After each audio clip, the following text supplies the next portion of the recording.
5ஆம் அதிகாரம் 9வது வசனம். கர்த்தர் யோசுவாவை நோக்கி, இன்று எகிப்தின் நிந்தையை உங்கள் மேல் இராதபடிக்கு புரட்டி போட்டேன் என்றார். அதனால் அந்த ஸ்தலம் இந்நாள் வரைக்கும் கில்கால் எண்ணப்படுகிறது. மகா இரக்கமும் கிருபை நிறைந்த நல்ல தகப்பனே, இந்த காலை வேலைக்காக மட்டும் நாங்கள் நன்றி சொல்லுகிறோம். இந்த மே மாதத்திலே இந்த 1ஆம் தேதி வாக்குத்தத்த ஆராதனையை ஆண்டவரே நீர் ஆண்டவர் சாமி அனுசரித்தபடினால் அங்கீகரித்தபடினால் அவருக்கு நாங்கள் நன்றி சொல்லுகிறோம். கர்த்தாவே, இந்த வேலையிலும் நாங்கள் தியானிக்கிற பகுதிகள் நாங்கள் கர்த்தாவே எங்களுக்கு சபையாருக்கு இது ஆசீர்வாதமாக இருக்கட்டும். இந்த நிகழ்ச்சிகளை ஆண்டவரை யூடியூப் மூலமாக ஃபேஸ்புக் மூலமாக பார்க்குற ஒவ்வொருவருக்கும் ஆண்டவரே ஒரு ஆசீர்வாதத்தை கொண்டு வர வேண்டும் என்று சொல்லி நம்முடைய கருத்தை ஒப்புக் கொடுக்கிறோம். கர்த்தர் சகலவற்றை பொறுப்பெடுத்து ஆசீர்வதித்து வழி நடக்கும்படி இயேசுவின் நாமத்தினால் ஜெபிக்கிறோம் எங்கள் நல்ல பிதாவே. ஆமீன், ஆமீன். இங்கே நாங்கள் பார்க்கிறோம் யோசுவாவின் நாட்களிலே ஆண்டவர் என்ன செய்கிறார். ஆமீன். உங்களுக்கு எல்லாருக்கும் தெரியும், மோசே நாட்களிலே புறப்பட்டவர்கள் யோசுவாவின் நாட்களிலே அவர்கள் கானான் தேசத்துக்குள்ளே பிரவேசிக்க இருக்கிறார்கள். அதற்கு முன்பதாக சில சமுதாய முறைப்படியான சில காரியங்கள்லாம் செய்த பிறகு ஆண்டவர் சொல்லுகிறார், இந்த காரியத்தை அவர்களுக்கு செயலாவசனத்தை வாசிக்க. அவர்களுக்கு பதிலாக அவர் எழும்ப பண்ணின அவர்கள் பிள்ளைகளை யோசுவா விருத்த சேதனம் பண்ணினான்.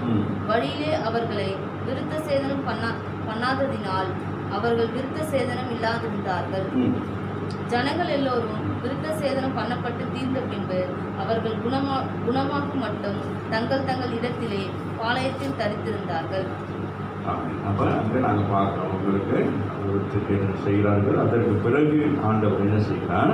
அப்போ அங்கே எகிப்திலிருந்து புறப்பட்டு வந்த ஜனங்கள் அல்ல, இவர்கள் வனாந்திரத்திலே, நல்லா கவனித்துக் கொள்ளுங்கள், வனாந்திரத்திலே வந்த வழியிலே பிறந்த பிள்ளைகள் தான் இவர்கள். இந்த கூட்டம் வந்து யோசுவாக்கு அழைத்து கொண்டு போகிற கானான் தேசத்தில் பிரவேசிக்க கொண்டு போகிறவர்கள் யார் என்று கேட்டால், அவங்க எகிப்திலிருந்து புறப்பட்டவர்கள் அல்ல, அவர்களுடைய சந்ததிகளாக அடுத்த சந்ததிகள் தான் என்ன செய்கிறாங்க, அங்கே கானான் தேசத்துக்களாக பிரவேசிக்கிறாங்க. அப்போ அவர்களுக்கு கர்த்தர் கொடுக்கிற வாக்குத்தத்தம் தான் அவங்க அந்த 9ஆம் வசனம் சொல்கிறது. கர்த்தர் யோசுவாவை நோக்கி, இன்று எகிப்தின் நிந்தையை உங்கள் மேல் இராதபடிக்கு புரட்டி போட்டு.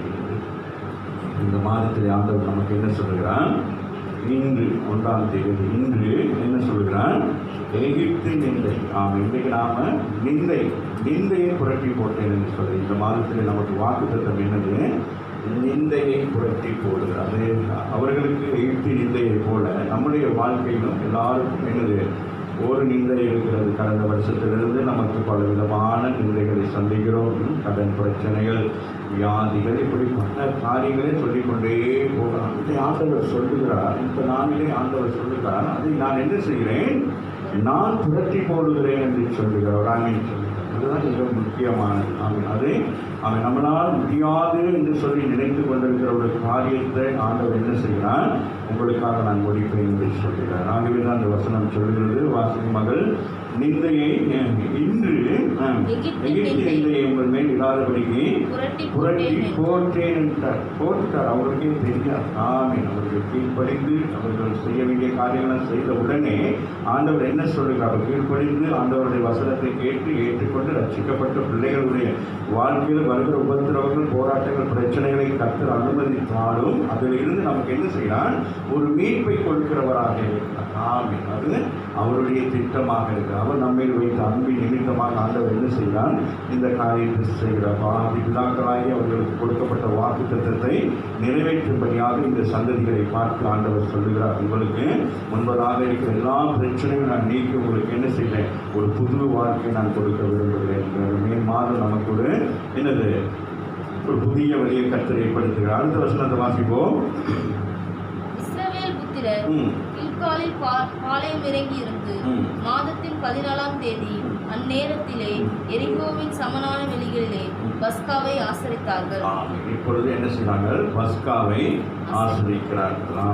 அங்கே புறப்படுகிற யாத்திராகமும் 12ஆம் அதிகாரத்தில் பார்த்தீங்கன்னா 40-42 வரைக்கும் வாசித்தீங்கன்னா 430 வருஷங்களுக்கு பிறகு அவர்கள் என்ன செய்கிறார்கள், எகிப்தை விட்டு புறப்பட்டு வருகிற பொழுது அந்த நாளிலே அவசரமாக என்ன செய்கிறார்கள், அந்த பஸ்காவை அவங்க அனுசரிக்கிறார்கள். இப்போ அதே போல என்ன செய்கிறாங்க, இன்னும் கொஞ்சம் இன்னும் ஒரே ஒரு காரியம் இருக்கிறது. இந்த எரிகோவை அவர்கள் என்ன செய்ய வேண்டும், அவர்கள் தாண்டிட்டா என்ன செய்யணும், நேரடியாக எங்கே போகணும், காணான். அப்போ அதற்கு தான் ஆயத்தப்படுத்துகிறார். நம்முடைய வாழ்க்கையில் இன்னொரு எரிக்கோ ஒன்று இருக்குன்னு வச்சுக்கொள்ளுங்க, ஒரு பிரச்சனை ஒன்று இருக்குன்னு அதுக்கு முன்பதாக ஆண்டவர் என்ன சொல்கிறார், அந்த பிரச்சனை நீங்கள் என்ன செய்ய போறீங்க, ஏற்றுக்கொண்ட பிள்ளைகள், இயேசுவை ஏற்றுக்கொண்ட பிள்ளைகள், ரட்சிக்கப்பட்ட பிள்ளைகள், ஞானஸ்தானம் பெற்ற பிள்ளைகளுக்கு ஆண்டவர் சொல்லுகிறார் என்னன்னா, அது எவ்வளவு பெரிய நிந்தையாக இருந்தால் நான் என்ன செய்வேன், நான் என்ன செய்வேன், அதை புரட்டி போடுவேன் என்று சொல்லி. அப்போ அவர்கள் இப்பொழுது ஆயத்தப்படுத்துகிறார். நீங்கள் என்ன செய்ய வேண்டும், நீங்கள் இப்போ என்னது, இப்போ உங்களுக்கு காலம் நெருங்கிட்டு இப்போ என்னது, எந்த காலத்துக்குள்ள பிரவேசிக்க போறீங்க, இதுவரைக்கும் முடங்கி கிடந்தீங்க, இதுவரைக்கும் உங்களுடைய வாழ்க்கையில் ஏதோ இந்த வருஷம் இந்த மாதத்தில் கர்த்தர் உங்களுக்கு ஒரு புதிய வாழ்க்கையை கர்த்தர் ஏற்படுத்துகிறார் சொல்லி எல்லா தடைகளையும் உடைத்து உங்களுடைய வாழ்க்கையை செழிக்க செய்கிற ஒரு காரியத்தை செய்கிறார். ஆகவே அவங்க சந்தோஷித்து மகிழ்ந்து அவங்க என்ன செய்வாங்க, பஸ்காவை ஆசிரிக்கிறார். அடுத்த வசனம் சொல்லுகிறது என்ன, பஸ்காவின் மறுநாளாகிய அன்றைய தினம் அவர்கள் தேசத்தினுடைய தானியத்தாலாகிய புளிப்பில்லாத அப்பங்களையும் சுட்ட கதிர்களையும் புசித்தார்கள். அது வரைக்கும் அவர்கள் என்ன செய்தார்கள், ஆண்டவர் அவர்களை மன்னாவை கொண்டு போஷித்துக் கொண்டே வந்தார். இந்த ஜனங்களுக்கு ஆண்டவர் அவர்களுக்கு மன்னாவை கொண்டு போஷித்தார், அவர்களுக்கு கண்மனை எழுந்து தண்ணீரை கொடுத்தார். இப்படி இப்போ அவங்களுக்கு ஆண்டவருடைய சித்தம். அந்த நிந்தைகளை நான் புரட்டி போடுகிறேன் சொன்ன வார்த்தையின்படி இப்போ முதலாவது அவங்க பஸ்காவை ஆசிரிக்கிறாங்க. ரெண்டாவது அப்போ பஸ்கா ஆசிரிக்கின்றது ஆண்டோடைய வார்த்தையை கேட்டு நமக்கு படித்து நம்மளை பரிசுத்தப்படுத்தினோன்னு ஆண்டவர் என்ன செய்கிறார், முதலாவது அவர்களுக்கு பஸ்காவை கொடுக்கிறார். ரெண்டாவது அங்கே நாங்கள் பார்க்கிறோம், அவர்கள் அந்த தேசத்துக்களை போவதற்கு முன்பதாக, அந்த கானான் தேசத்துக்கு போவதற்கு முன்பதாகவே அவர்கள் அந்த கானானுடைய அனுபவத்துக்குள் வருகிறார்கள் சொல்லுங்க. இப்போ நம்முடைய வாழ்க்கையில் இந்த உபத்திரவ வேதனைகள் பிரச்சனையே நினைச்சிட்டு இருக்க நமக்கு கர்த்தர் இந்த மாதத்தில் ஆண்டவர் வாக்குத்தத்தம் பண்ணுகிறார். அந்த நிந்தையை நான் புரட்டி போகிறேன்னு சொன்னோன்னே அதுக்கு பிறகு நீங்கள் மனசுக்குள்ள அதை நினைச்சிட்டு இருக்கக்கூடாது. புரியுதா, என்ன நடக்குமோ நடக்காது அப்படி இல்லை. இன்றைக்கு பார்த்து பாருங்க, அந்த வசனம் அழகாக அப்படிதான் சொல்கிறது. இப்போ இன்று எகிப்து இந்த காலை வேலை இந்த மே மாதம் 1ஆம் தேதி நீங்கள் விசுவாசிப்பீர்கள். ஆனால் இந்த நிந்தை எது உங்களுக்கு நிந்தையாக இருக்கோ, எது உங்களுக்கு பிரச்சனையாக இருக்கோ, எது உங்களுக்கு போராட்டமாக இருக்கோ, எதை குறித்து பயந்து கொண்டிருக்கிறீங்களோ அந்த காரியத்தை கர்த்தர் என்ன செய்யலாம், புரட்டி போடவே என்னது ஒரு காரியம் அந்த சொல்கிறேன். அடுத்த வசனம் பாருங்க, ஆசையாக இருக்கும். அவர்கள் தேசத்தின் தானியத்திலே புசித்த மறுநாளிலே மன்னா பெய்யாமல் ஒழிந்தது. அது முதல் இஸ்ரவேல் புத்திரருக்கு மன்னா இல்லாமல் போய் அவர்கள் கானான் தேசத்தின் பலனை அந்த வருஷத்திலே தானே. இந்த மாதம் என்னது, இது வரைக்கும் ஆண்டவர் நடத்தி கொண்டு வந்தார். இந்த நாள் வரைக்கும் நம்மை நடத்தி கொள்வார். இனி ஒரு நாட்கள் இதெல்லாம் என்னது, நாங்கள் விதைத்து அறிகிற ஒரு ஆசீர்வாதம், ஒரு ஆமீன். நம்முடைய வாழ்க்கையை கட்டி ஒரு வாழ்க்கையை தொடர்கிறோம், ஒரு ஆமீன். இதுவரைக்கும் நாம் இருந்ததை போடாங்க, இதுவரைக்கும் ஆண்டவர் போஷித்துக் கொண்டு வந்தார். அவர்களை என்ன செய்தார், அவர்களை அந்த வனாந்தரத்திலே போஷித்துக் கொண்டே வந்தார். இப்பொழுது ஆண்டவர் செய்கிறார். இப்போ அது ஒரு சித்தம். நானுடைய நிந்தையை புரட்டி போட்டேங்கிறதுக்கு அடையாளம் என்னன்னு கேட்டால், அவர்கள் கானான் தேசத்தின் பலனை அந்த வருஷத்திலே, அதுதான் மிக முக்கியமான, அந்த சொன்ன வார்த்தை சொன்ன நாட்களிலே அவர்கள் என்ன செய்து விட்டார்கள், கானானுக்கு போய் சுதந்திரித்துக் கொண்டு கானானிலே போயிட்டு அந்த ஆசீர்வாதத்தை பெற்றுக்கொள்வதற்கு முன்பதாகவே இன்னும் எரிகோ தகர்த்தப்படவில்லை, இன்னும் எரிகோவை தாண்டி போகவில்லை. ஆனால் அதற்கு முன்பதாகவே அவருடைய வாழ்க்கையை கர்த்தர் ஆசீர்வதித்தார் சொல்லுங்கள். அதுபோல உங்களுடைய வாழ்க்கையில் கர்த்தர் என்ன செய்ய போகிறார், அப்படிப்பட்ட ஒரு பெரிய ஒரு ஆசீர்வாதத்தை கர்த்தர் கொடுக்கிறார். கரங்களை தட்டி தேவனை நாங்கள் மகிழ்கிறோம். அதற்கு உதாரணமாக ஒரு சில காரியத்தை சொல்லி நான் முடிக்க விரும்புகிறேன். என்னோட எடுத்துக்கொள்ளுங்கள். எசேக்கியேல் 36ஆம் அதிகாரத்தில் இதே போல ஒரு சம்பவத்தை எசேக்கியேல் தீர்க்கதரிசிக்கு ஆண்டவர் சொல்லுகிறார். சில ஜனங்கள் 70 வருஷங்கள் பாபிலோனில் இருந்த ஜனங்களுக்கு ஆண்டவர் சொல்லுகிற வார்த்தையை குறித்து நாங்கள் பார்ப்போம். எசேக்கியேல் 36ஆம் அதிகாரம் 15ஆம் வசனத்தை வாசிங்க. நான் இனிமேல் புறஜாதிகள் செய்யும் அவமானத்தை உன்னிடத்திலே கேட்க பண்ணுவதும் இல்லை. பாருங்க எவ்வளவு அழகான வார்த்தை. நான் பாருங்க எவ்வளவு அழகாக சொன்னா, இனிமே சில பிரச்சனைகளுக்கு என்ன சொல்லுவோம், இனிமே கேட்க மாட்டேன் இனிமே அப்படின்னு சொல்லுவோம். அந்த மாதிரி ஆண்டவர் நம்மளோட பேசுகிற நேரம் எப்படி பேசுகிறாரு, சாதாரணமாக பேசுகிறார். அவர்கள் உபத்திரவத்திலையும் வேதனையோடு கூட வாழ்ந்து கொண்டிருக்கிறார்கள். இப்போ ஆண்டவர் சொல்றாரு, நான் என்ன செய்ய போறேன், இனிமேல் அப்படிங்கிறார். இனிமேல் புறஜாதிகள் செய்யும் அவமானத்தை உன்னிடத்திலே கேட்கப்படுவதில்லை. நீ ஜனங்களின் நிந்தையை இனிமேல் சுமப்பதும் இல்லை. நீ சுமப்பதும் இல்லை. நீ இனிமேல் உன் ஜாதிகளை சாக கொடுப்பதும் இல்லை என்றும் கர்த்தராகிய ஆண்டவர் உரைக்கிறார் என்று சொல்லுகிறார். ஆமென். இஸ்ரவேல் ஜனங்களுக்கு அப்படி சொல்றாரு. நீங்கள் ஆமென் பின்மாற்றம் அடைந்து போயிருந்தீங்க. பின்மாற்றம் அடைஞ்சது நிமித்தம் கோபத்தினாலே நீங்கள் என்ன செஞ்சீங்க? இஸ்ரவேலை விட்டு வெளி தேசத்தில் வந்தீங்க. இப்போ நாட்கள் முடிந்து போய்விட்டது. இப்போ நீங்கள் என்ன செய்ய வேண்டும்? நீங்கள் சொந்த தேசத்துக்கு போக வேண்டும். ஆகவே நான் பழைய எல்லாவற்றையும் என்ன செஞ்சுட்டேன்? அதை ஒதுக்கி போட்டேன் அப்படின்னு சொல்கிறார். சில வாசனங்களை வாசித்து இந்த ஆராதனை நாங்கள் முடிக்கலாம். வாசிகள் 28 வாசிகள் 28 நம்ம வாசிக்க முடிக்கலாம். உங்கள் பிதாக்களுக்கு நீங்கள் குடியிருப்பீர்கள். அப்ப என்ன சொல்றார்? மீண்டும் அவர்களுக்கு என்ன சொல்கிறார்? ஆமென். உங்கள் பிதாக்களுக்கு நான் வாக்குத்தத்தம் பண்ணினேன். யாருக்கு? ஆமென். ஆதி பிதாக்களாகிய ஆபிரகாமுக்கு சொன்னதை ஆண்டவர் என்ன செய்தார்?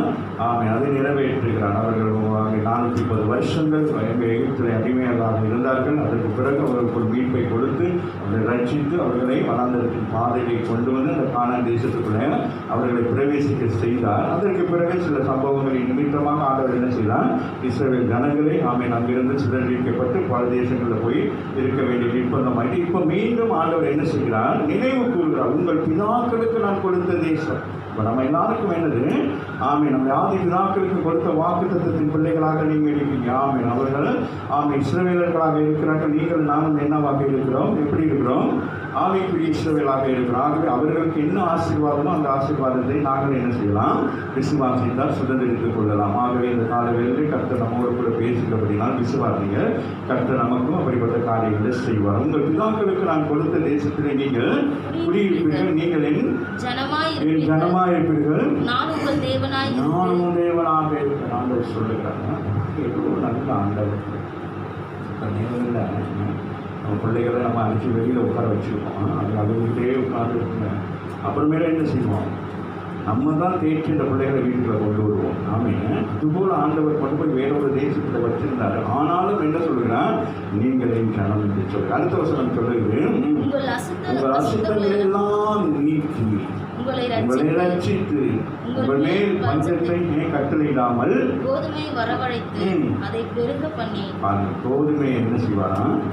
வரவழைத்து என்ன செய்வாராம்? அதை பெருக பண்ணுவார். இந்த மே மாதம் என்ன சொல்கிறார் ஆண்டவர்? வரவழைக்கிறார். உங்களுக்கு ஏற்று நீங்கள் என்ன தேவையோ அந்த தேவைகளை கர்த்தர் சந்திக்கிறார். வரவழைக்கிறார் உங்களுக்காக. ஆமென். ஆண்டவர் வரவழைத்து அதை என்ன செய்கிறாராம்? அதை குறுகவில்லை, அதை பெருக செய்யும். உங்களுடைய வாழ்க்கையில் இந்த மே மாதத்தில் ஒரு பெருக்கத்தை கர்த்தர் செய்ய போகிறார். நீங்கள் இனிமேல் ஜாதிகளுக்குள்ளே பஞ்சத்தில் உண்டாகும் நிந்தையை அடையாதபடிக்கு மிச்சத்தின் கனிகளையும் வயலின் பழங்களையும் பெருக பண்ணுவேன். ஆண்டவர் சொல்லுகிறார். என்ன செய்யறீங்க? இங்கே அடிமைகளாக இருந்தீங்க, இப்போ உணர்ந்துட்டீங்க. உங்களுடைய காரியங்களாம் உணர்ந்துட்டீங்க. இப்போ நீங்கள் என்ன செய்ய போறீங்க? நீங்கள் அடிமைகள் அல்ல, நீங்கள் சுயாதீனர்கள். ராமிச்சல் இன்னைக்கு மே மாதம். இன்னைக்கு என்னது? இன்னைக்கு என்ன நாள்? மே மாதம் தொழிலாளர்களுடைய தினம். அப்படின்னா என்னது? தொழிலாளர்கள் அவங்க உழைப்பாளிகளுடைய தினம். அவர்களை விடுதலை செய்யும். ஆனால் விடுதலையாக இருக்கிறாங்களா? இல்லை. ஆமென். ஆனால் கர்த்தர் பிள்ளைகளுக்கு கர்த்தர் வாக்குத்தத்தம் பண்ணினான், அதை நிறைவேற்றுகிறார். ஆகவே ஆண்டவர் சொல்லுகிறார். அந்த வாசிக்கிற அந்த வசனத்தை, உங்கள் அசுத்தங்களை எல்லாம் நீக்கி உங்களை ரட்சித்து உங்கள் மேல் பஞ்சத்தை கட்டளையிடாமல் கோதுமை வரவழைத்து அதை பெருக பண்ணி நீங்கள் இனிமேல் ஜாதிகளுக்குள்ளே பஞ்சத்தில் உண்டாகும் நிந்தையை அடையாதபடிக்கு. அப்ப ஆண்டவர் சொல்றார், இனி அந்த வசனம் பாருங்க, நீங்கள் இனிமே ஜாதிகளுக்குள்ளே என்னது உண்டாகும் பஞ்சத்தினால் உண்டாகும் நிந்தையை. பாருங்க, உலகத்துல உபத்திரம் இருக்கு, உலகத்துல பிரச்சனை இருக்கு, உலகத்துல உள்ளவங்களுக்கு கஷ்டங்கள் நஷ்டங்கள். ஆனால் உங்களுக்கு அது இனி வரப்போவதில்லை என்று சொல்கிறார். ஆமென். நீங்க அவங்களோட சேர்ந்துட்டு நீங்களும் கவலைப்பட்டுக்கிட்டு இருக்கக்கூடாது. ஆமென். அவங்க கவலைப்பட்ட நீங்களும் ஆமா எங்களுக்கு அப்படி நினைக்க கூடாது. நீங்கள் வேறு பிரிக்கப்பட்டவர்கள். ஆமென். உங்களை சுத்திகரித்திருக்கிறார். ஆமென். உங்களை என்ன செய்திருக்கிறார்? உங்களை சுத்திகரித்து உங்களை கழுவி ஆண்டவர் அவருடைய பிள்ளையாக மாற்றி. அதனால நீங்க என்ன செய்ய வேண்டும்? எங்கள் ஆண்டவர் எங்களை போஷிப்பார் இந்த சூழ்நிலைகள் அப்படின்னு சொல்லி நீங்க விசுவாச அறிக்கை செய்யணும். தான் இந்த இடத்துல நாங்கள் பார்க்கிறோம். பாருங்க, அழகா சொல்ற பஞ்சத்தில் உண்டாகும் நிந்தையை அடையாதபடிக்கு விருட்சத்தின் கனிகளையும் வயலின் பழங்களையும் பெருக்க பண்ணுவேன். பெருக்க பண்ணுவார். உங்களுக்கு என்ன செய்யறார்? நீங்க என்ன செய்கிறீங்களோ உங்க வியாபாரங்களை அவன் நீங்க கைட்டு செய்கிற காரியத்தை என்ன செய்கிறார்? பெருக செய்கிறவராக இருக்கிறார். எப்பொழுது சங்கீதம் 20 வாசித்தது போல ஆமீன் அவருக்கு காணிக்கைகளை செலுத்தி தசமபாகங்களை கொடுக்கிற பொழுது கர்த்தர் அதை ஏற்றுக்கொண்டு என்ன செய்கிறார்? ஆமீன் உங்களை ஆசீர்வதிக்கிறவராக இருக்கு. அதுபோல இந்த இடத்துல வாசிப்போம். தொடர்ந்து வாசிங்க. அப்பொழுது நீங்கள் உங்கள் பொல்லாத மார்க்கங்களையும் உங்கள் தகாத கிரியைகளையும் நினைத்து உங்கள் அக்கிரமங்களின் நிமித்தமும் உங்கள் அருவருப்புகளின் நிமித்தமும் உங்களையே ஆலோசிப்பீர்கள். நான் இப்படி செய்வது உங்கள் நிமித்தமாக அல்லவென்று கர்த்தராகிய ஆண்டவர் சொல்லுகிறார். இது உங்களுக்கு அறியப்பட்டிருக்க கடவுது. இஸ்ரவேல் வம்சத்தாரே, உங்கள் வழிகளின் நிமித்தம் வெட்கி நாணுங்கள். கூப்பிடுறாங்க, ஆசீர்வதிக்கிற ஆனாலும் சொல்கிறாங்க அப்படின்னு தேசத்தை குத்தி காட்டுறாங்க. உங்களை எவ்வளோ அழகாக கொண்டு வந்து உங்களுக்கு ஒரு தேசத்தை கொடுத்து அந்த தேசத்தை செழிப்பின் தேசமாக வைத்திருக்கிறேன். நீங்களோ என்ன செஞ்சுட்டீங்க? அதை இல்லாதபடி நீங்கள் வெளியில் போயிட்டு இப்போ வேதனைப்பட்டுக்கிறீங்க. ஆனாலும் நான் என்ன செய்கிறேன்? உங்களை திருப்பி நான் கொண்டு வருகிறேன். கர்த்தராகிய ஆண்டவர் சொல்லுகிறது என்னவென்றால், நான் உங்கள் அக்கிரமங்களை எல்லாம் நீக்கி உங்களை சுத்தமாக்கும் காலத்திலே பட்டணங்களில் குடியேற்றி விற்பேன். அவாந்தரமான ஸ்தலங்களும் கட்டப்படும். உங்களை குடியேற்றுவேன். 2வது சொல்றாரு, அவாந்தரமான ஸ்தலங்கள் எல்லாம் என்ன செய்யப்படுவான்? மீண்டும் இஸ்ரவேல் ஆமீன் கட்டப்பட வேண்டும். ஆமீன் சொல்லுங்க. அப்ப மீண்டும் கிறிஸ்தவ வாழ்க்கை என்ன செய்யப்பட வேண்டும்? கட்டப்பட வேண்டும். கிறிஸ்தவர்களாக தான் இருக்கிறோம். ஆனால் கிறிஸ்தவர்களுக்குள்ளே அடையாளம் இல்லாமல் போயிடுச்சு. இப்போ ஆண்டவர் சொல்கிறார், நீங்கள் அடையாளம் இல்லாமல் இருக்கீங்க, அந்நிய தேசத்தில் இருக்கீங்க. மீண்டும் நான் என்ன செய்கிறேன்? இப்போ நமக்கு அந்நிய வழிபாடுகள்லாம் இருக்கு. இப்போ அதெல்லாவற்றையும் எடுத்து போட்டு நம்ம என்ன செய்ய வேண்டும்? ஆமீன். நான் என்ன செய்ய வேண்டும்? அவருடைய அச்சு அடையாளங்களை தரித்து கொள்ள வேண்டும். ஆமீன் சொல்லுங்க. இந்த நாளிலே நாம் இந்த மே மாதத்தில் கர்த்தர் தான் சொல்லுகிறார். ஆவிக்குரிய சபைகளாகிய இந்த நாட்களில் நம்ம வேறு ஒன்றும் செய்யக்கூடாது. இந்த நாட்களிலே நாங்கள் அதிகமாக ஜெபிக்க வேண்டும். ஆமீன் சொல்லுங்கள். சபைகள் மூடப்பட்டிருக்குன்னு சொல்லி நீங்கள் பேசாமல் வீட்டில் இருக்கக்கூடாது. ஆமீன். நீங்கள் முதல் ஜெபம் பண்ண வேண்டும். ஒவ்வொரு நாளும் காலையில் எழும்பி ஆமீன் ஜெபித்து அந்த நாளை ஆமீன் உங்களுக்காக ஜெபித்தது போதும். இந்த நாட்களில் பார்க்குறோம். நேற்றெல்லாம் நான் பார்க்குறேன், டிவியில் காட்டுறாங்க, பயங்கரமாக இருக்கிறது. அந்த வீடியோக்கள்லாம் காட்டுறாங்க. ஒருத்தர் அப்படியே பதறாங்க. என்ன நடக்குது? எல்லா வீடுகளிலும் என்னது என்னது என்னமா என்னது எல்லாரும் தெரியுமா? என்ன எல்லா வீட்லேயும் ஸ்ட்ராங். வாசலில் ஒன்று செத்து கிடக்கு, வீட்டுக்கு ஒன்று செத்து கிடக்கு, ரோட்டில் ஒன்று செத்து கிடக்கு, அங்கங்கே அந்த கல்லறை தோட்டத்தில் ஒன்று செத்து கிடக்கு, அங்கே எரிச்சிக்கிட்டு இருக்கிறாங்க. அப்படி ஒரு பயங்கரம். யோசித்து பார்க்கல, வட இந்தியாவில் அவ்வளோ பயங்கரம் கவலையாக இருக்கிற அவர்களும் நம்முடைய ஜனங்கள், நம்முடைய தேசத்தின் ஜனங்கள் இல்லையா? இப்போது இங்கேயும் எவ்வளோ மறைக்கப்பட்டதுக்கு காட்டப்படுகிறது. அப்படிப்பட்ட ஒரு சூழ்நிலையாக இருக்கிறபோது நம்ம எப்படி நம்ம சந்தோஷமாக இருக்க முடியும்? ஆகவே நம்ம என்ன செய்ய வேண்டும்? ஜெபிக்க வேண்டும். உங்கள் தனிப்பட்ட ஜெபத்தில் நீங்கள் அதற்காக தான் உங்களை அழைத்திருக்கிற ஆண்டவர். இக்காலத்தில் நீங்கள் என்ன செய்ய வேண்டும்? ஜெபிக்க வேண்டும். ஆமீன் சொல்லுங்கள். தேசத்துக்காக நம்ம அதிகமாக ஜெபிக்க வேண்டும். பல காரியங்களுக்கு அதெல்லாம் இப்போ நமக்கு சொல்ல முடியாது. அப்படிப்பட்ட ஒரு நிர்பந்தமான நிலையில் இருக்கிறதுனால ஆண்டவர் இது நமக்கு என்ன செய்ய வேண்டும்? வெளிப்படுத்த வேண்டும். ஆமீன் சொல்லுங்கள். தேசத்திலேயே இந்த தானியல் புத்தகத்தை வாசித்த கடந்த நாட்கள் அப்போ அந்த தேசத்துக்குள்ள சில சம்பவங்கள் நடக்கிற நேரத்தில் அப்போ அங்கே இருக்கிறவங்களுக்கு என்னது? அங்கே இருக்கிற யாருக்குமே தெரியாத விஷயத்தை யார் செய்கிறது? கர்த்தரை பிள்ளைகள் செய்கிறாங்க. அப்போ அங்கே பார்க்குறோம். ஒரு இது சொப்பனத்தை கண்டோன்னு சொல்கிறாங்க. இந்த தேசத்தில் யார் இருக்கிறது? யார்? அபிஷேகம் பண்ணப்பட்ட ஒருவர் இருக்கிறார் அப்படின்னு சொல்கிறாங்க. தேவனுடைய அபிஷேகத்தில் பண்ணப்பட்ட ஒருத்தருக்கு அவரிடத்திலே போய் கேளுங்கள் அப்படின்னு சொல்லி இன்றைக்கு அப்படிப்பட்ட ஒரு நிலை வர வேண்டும். அப்படின்னு சொல்லுங்கள். அபிஷேகம் பண்ணப்பட்டவர்களை தேடி அரசாங்கம் வர வேண்டும். அல்லது அரசாங்கத்துக்கு நாங்கள் என்ன செய்ய வேண்டும்? தீர்க்க தரிசனம் சொல்ல வேண்டும். ஆமீன் சொல்லுங்கள். ஆகவே நீங்கள் நானும் நமக்கு தீர்க்க தரிசனம் போய் அரசாங்கத்துக்கு சொல்ல முடியாட்டி கூட பரவாயில்ல, நம்ம அரசுக்காக நாங்கள் ஜெபிக்க வேண்டும். அரசாட்சி செய்கிறவர்களுக்காக ஜெபிக்க வேண்டும். ஒட்டுமொத்த 130 கோடிக்கு மேற்பட்டிருக்கிற ஜனங்களுக்காக நாம் என்ன செய்ய வேண்டும்? நாம் ஜெபிக்க வேண்டும். ஏன்னா நமக்கு தான் அந்த அச்சு அடையாளம் இருக்காது. எல்லாருக்கும் ஒரு நம்பிக்கை இருக்கிறது. கிறிஸ்தவர்கள் ஜெபித்தால் பெரிய காரியத்தை கர்த்தர் செய்வார் என்று சொல்லி. ஆனாலும் அவருடைய அந்த இருதயத்தில் அது இருந்தது கடினமாக இருக்கிறது. வாசித்து நான் முடிக்கிறேன். பாழாக்கப்பட்ட தேசம் கடந்து போகிற யாருடைய பார்வைக்கும் பாழா கிடந்ததற்கு பதிலாக பயிரிடப்படும். சொல்றாரு, இஸ்ரவேல் நீங்க எல்லாம் வந்துட்டீங்க, தேசம் எப்படி இருக்குது? பாழாய் கிடக்கிறது. ஆனால் நான் என்ன செய்கிறேன்? மீண்டும் உங்களை பாழான ஒரு தேசத்துக்குள்ளே கொண்டு போகவில்லை. எப்படி ஆதாமை இந்த பூமியில உண்டாக்குவதற்கு முன்பதாக ஆண்டவர் சகலவற்றை உண்டாக்கி இவை எல்லாவற்றையும் ஆண்டு கொண்டு சொன்னது போல எகிப்திலே ஆமீன் அடிமைகளாக இருந்த ஜனங்கள் மீண்டும் ஆமீன் அவர்கள் சொந்த தேசத்துக்கு வருகிற பொழுது அந்த சொந்த தேசத்தை கர்த்தர் ஆசீர்வதித்து வைத்தது போல மீண்டுமாக இந்த ஜனங்கள் பின்மாற்றம் அடைந்து மீண்டும் ஆண்டவரை ஏற்றுக்கொண்டு கதறி அழுகிற பொழுது கர்த்தர் என்ன செய்கிறார்? அந்த பாலான தேசத்துக்குள்ளே என்ன செய்கிறார்? பயிரை உண்டாக்குகிறார். ஆமீன்.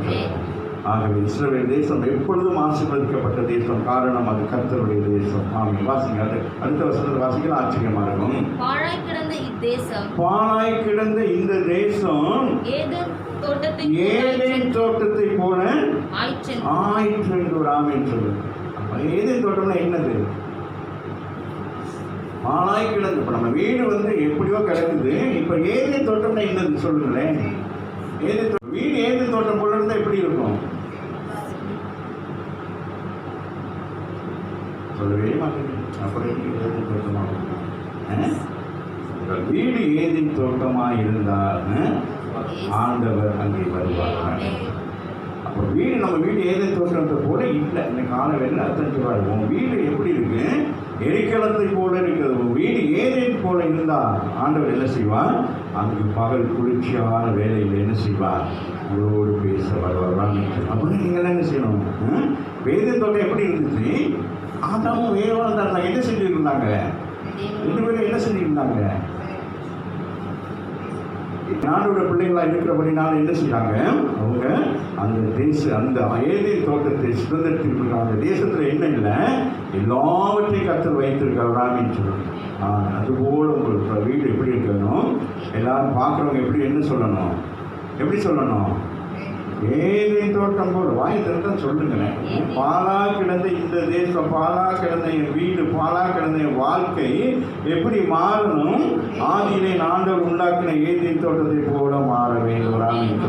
அதுக்கு நாம் என்ன செய்ய வேண்டும் என்று சொல்லி சில காரியங்களை பார்த்து முடிக்கலாம். வாசிங்க. பாலாய் கிடந்த இந்த தேசம் ஏதேன் தோட்டத்தை போலாயிற்று, அவாந்தரமும் பாலும் பட்டணங்கள் அர்ணிப்பானவைகளும் குடியேற்றப்பட்டலுமாய் இருக்கிறது என்று சொல்லுவார்கள். அக்கம் பக்கம் இருக்கிற கணவெல்லாம் சொல்லுவாங்க.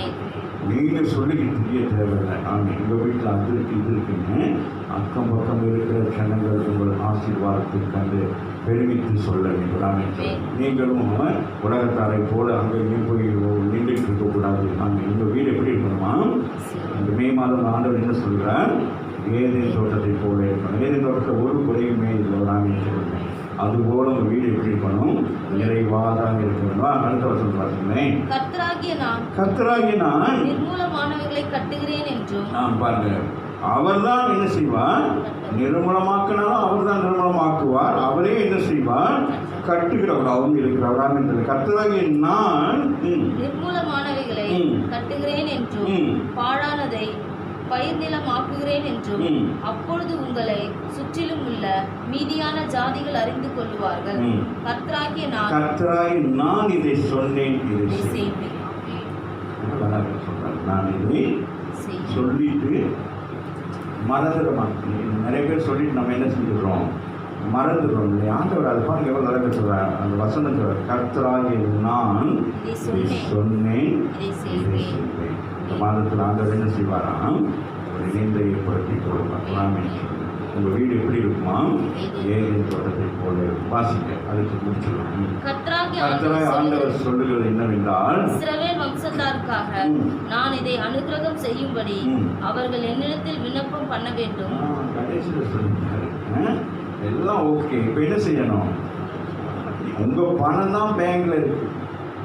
உங்கள் பணம் தான் பேங்கில் இருக்கு. நீங்கள் போய் என்ன செய்யணும்? பேங்கில் போய் என்ன செய்யணும்? உங்கள் பணம் பேங்கில் இருக்குங்கிறதுக்கு உங்களோட அத்தாட்சி என்ன செய்யணும்? நீங்கள் தான் காட்டணும். இல்லாட்டி சும்மா போயிட்டு பேங்கில் போயிட்டு எனக்கு ஒரு 500 ரூபா தாங்க கொடுப்பாங்களா? என்ன செய்யணும்? ஃபார்ம் எடுக்கணும், அதை ஃபில் பண்ணணும், அதில் கணக்காக நம்பர் போடணும், அதில் ஒழுங்காக சைன் பண்ணணும். எல்லாம் செஞ்சால் தான் அது என்ன செய்யும்?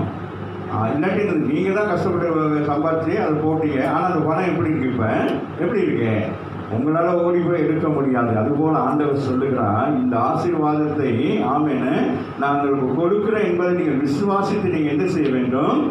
ஆமேன். என்ன செய்யணும்? இதிலிருந்து நீங்கள் ஜெபிக்க வேண்டும். ஆமென் சொல்லுங்க. ஆண்டவர் கொடுத்ததுக்காக நீங்கள் என்ன செய்ய வேண்டும் சொல்லலாம். இவங்க ஜெபம் பண்ணாமலே கடந்துட்டாங்க. இவங்க போயிட்டு அந்நிய தேசத்தில் போயிட்டு அவங்க பண்ணின காரியங்கள்லாம் பார்த்து ஆண்டவர் சொல்லிட்டார், எல்லாம் ஓகே. இப்போ நான் கடைசி ஆண்டவர் கொண்டு சொல்கிறார், கர்த்தராய் ஆண்டவர் சொல்லுகிற என்னவென்றால், இஸ்ரவேல் வம்சத்தாருக்காக நான் இதை அனுகிரகம் செய்யும்படிக்கு அவர்கள் என்னிடத்திலே விண்ணப்பம் பண்ண வேண்டும். ஆமென் சொல்லுங்க.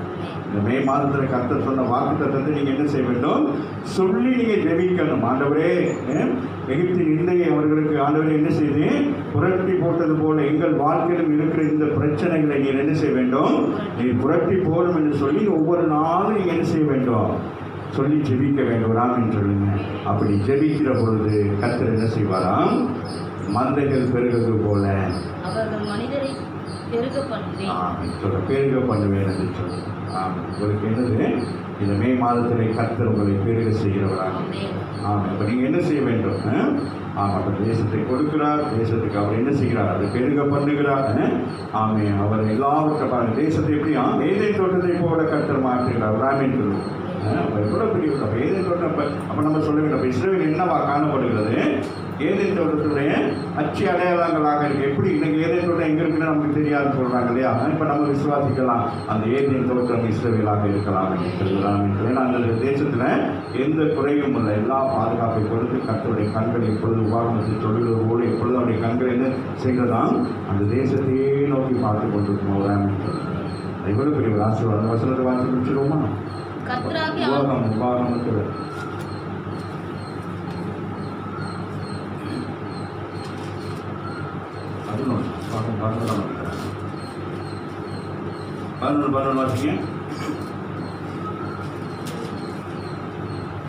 நீங்கள் சுதந்தரிக்க போகிற தேசமோ சொல்றேன், நீங்கள் சுதந்திரிக்க போகிற தேசமோ மலைகளும் பள்ளத்தாக்குகளும் உள்ள தேசம், அது வானத்தின் மழை தண்ணீரை குடிக்கும் தேசம். ஆமென். அது பாருங்க, அந்த தேசம் எப்படியா செழிப்பான ஒரு தேசமா.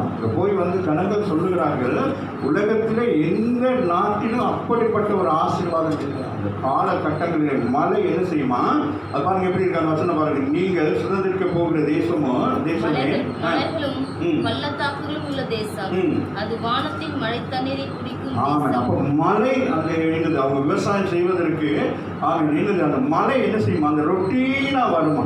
ஆமீன். ஒரு காலத்தில் ஒரு பகுதியில் மழை பெய்ஞ்சுன்னா அடுத்த காலத்தில் இன்னொரு இடத்துல மழை பெய்யுமா, அடுத்து இன்னொரு காலத்தில் அப்படி மாறி மாறி மாறி என்ன செய்யுமா, அந்த செல்வம் குறையாதபடிக்கு, அந்த செழிப்பு குறையாதபடிக்கு எப்பொழுதும் அந்த வனாந்தரம் கூட இருக்கிற, அந்த பாலைவனத்தை கூட இருக்கிற இடத்துல இருக்கிற அந்த இஸ்ரவேல் தேசம் அவ்வளவு செழிப்பாக ஆசீர்வாதமாக இருக்குமா. பார்த்தீங்க, அது உன் தேவனாகிய கர்த்தர் விசாரிக்கிற தேசம். என்னது, ஆண்டவர் என்ன செய்வாராம், விசாரிக்கிற தேசமா. உன் வீடு ஏதேன் தோட்டத்தை போல இருந்தால் என்ன செய்வார் ஆண்டவர், விசாரிப்பார். என்ன விசாரிப்பார், என்ன விசாரிப்பார், நீ குறைவுள்ளவர்களாக இருந்தால் ஆண்டவர் என்ன செய்வார், விசாரிப்பார். ஏன் இதை செய்கிறீங்க அப்படின்னு சொல்லி உங்களை கண்டித்து உணர்த்தி ஆண்டவர் நடத்துகிறவராக இருக்கிறவர். ஆமீன் சொல்லுங்க. முதல் செய்த ஆமீன், அந்த ஏதேன் தோட்டத்தை ஆமீன் பொல்லாத சர்ப்பம் என்ன செய்யும், வஞ்சித்தபடியினாலே அவர்கள் ஏதேன் தோட்டத்தை விட்டு வெளியில் போனதுனால இப்போ ஆண்டவருடைய கண்கள் என்ன செய்கிறதா, இஸ்ரவேல் மேலே நோக்கமாகவே இருக்கிறதா. இனி ஒரு ஏமாற்றம் வரக்கூடாது, இனி ஒரு என்ன செய்யக்கூடாது, இப்படிப்பட்ட பாவம் வரக்கூடாது என்று சொல்லி ஆண்டவர் என்ன செய்கிறாரா, அதை பார்த்து கொண்டே இருக்கிறாரா. வாசிக்கணும். வருஷத்தின் துவக்கம் முதல் வருஷத்தின் முடிவு மட்டும் எப்பொழுதும் உன் தேவனாகிய கர்த்தரின் கண்கள் அதன் மேல் வைக்கப்பட்டிருக்கும்.